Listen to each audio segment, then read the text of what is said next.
Gnostic saints and fathers of Christian Gnosticism. Fathers of the Gnostic Church: James the Just, Mary Magdalene, Theudas, and Paul. Gnostic Christians trace their spiritual lineage through figures who preserved and transmitted divine knowledge, gnosis. Among them, James the Just, Mary Magdalene, Theudas, and Paul stand out as central figures in the Gnostic tradition.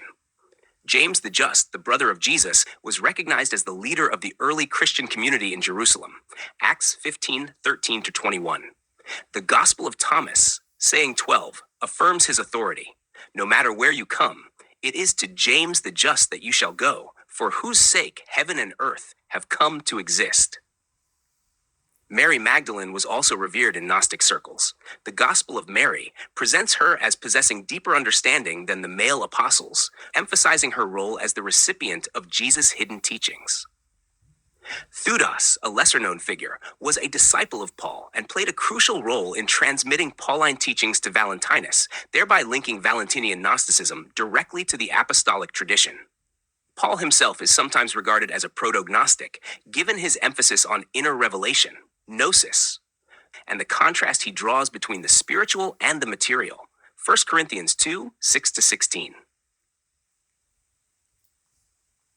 Gnostic saints and pre-Christian figures. Gnostics often looked beyond the Christian tradition, seeing spiritual precursors in earlier figures. Adam and his son Seth were considered foundational, with Seth often depicted as the father of a spiritual race of Gnostics. The Three Stellas of Seth, Nag Hammadi Library, highlights his role in transmitting divine knowledge. Other figures include Noria, a character absent from canonical Genesis, but present in Gnostic texts, who resists the forces of the demiurge and preserves the Gnostic lineage during Noah's time. The Three Companions of Daniel, known from biblical tradition, but given unique interpretations in Gnostic writings. John the Baptist, sometimes seen as an early Gnostic leader, particularly in Mandaean traditions. Jesus and the Apostolic Gnosis. Jesus is central to Gnostic thought, not merely as a redeemer through external means, but as the revealer of gnosis. His teachings, particularly in the Gospel of Thomas, emphasize self-discovery and enlightenment. If you bring forth what is within you, what you have will save you. If you do not bring forth what is within you, what you do not have will destroy you. Gospel of Thomas, saying 70. Several of Jesus' apostles are considered Gnostic figures. Thomas the Apostle, associated with the Gospel of Thomas, which presents an esoteric understanding of Jesus' teachings. John the Evangelist, whom some Gnostic sects claimed as one of their own. Paul, whose emphasis on hidden wisdom, 1 Corinthians 2:7, and spiritual transformation aligns with Gnostic themes. The Valentinian tradition. Valentinus, one of the most influential Gnostic teachers, was said to have been a disciple of Theudas, connecting him directly to Paul. His school of thought divided into Eastern and Western branches due to Christological differences. Western Valentinians. Ptolemy, a Valentinian teacher whose letter to Flora explains the distinction between the law of the demiurge and the higher divine law. Flora, a female Valentinian theologian. Heracleon, whose commentaries on the Gospel of John survive in Origen's writings. Hermogenes, a painter and late 2nd century Gnostic thinker.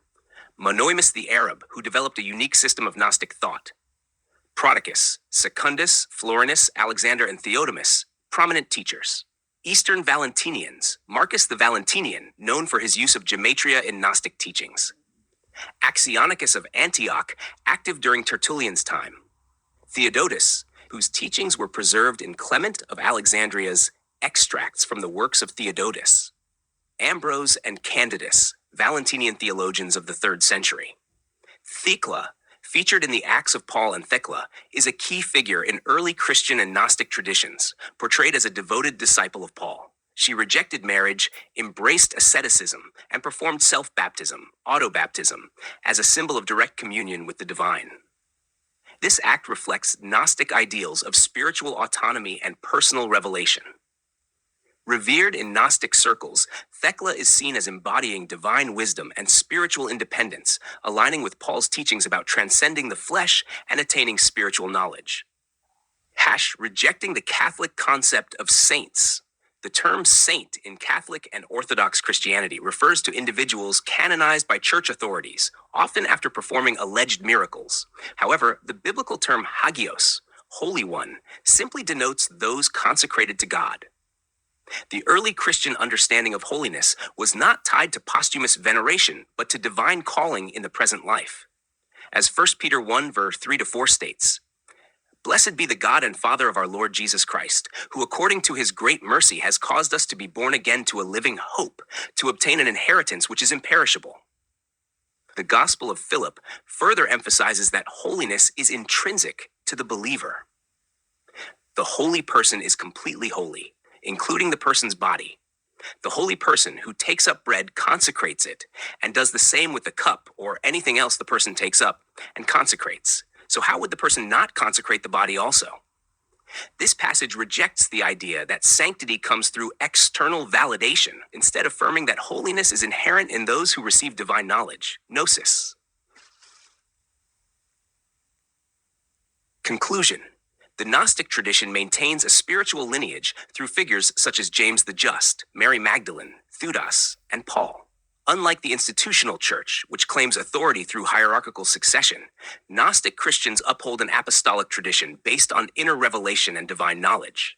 By recognizing both biblical and pre-Christian figures as transmitters of wisdom, Gnostics preserve a broader and deeper understanding of spiritual enlightenment.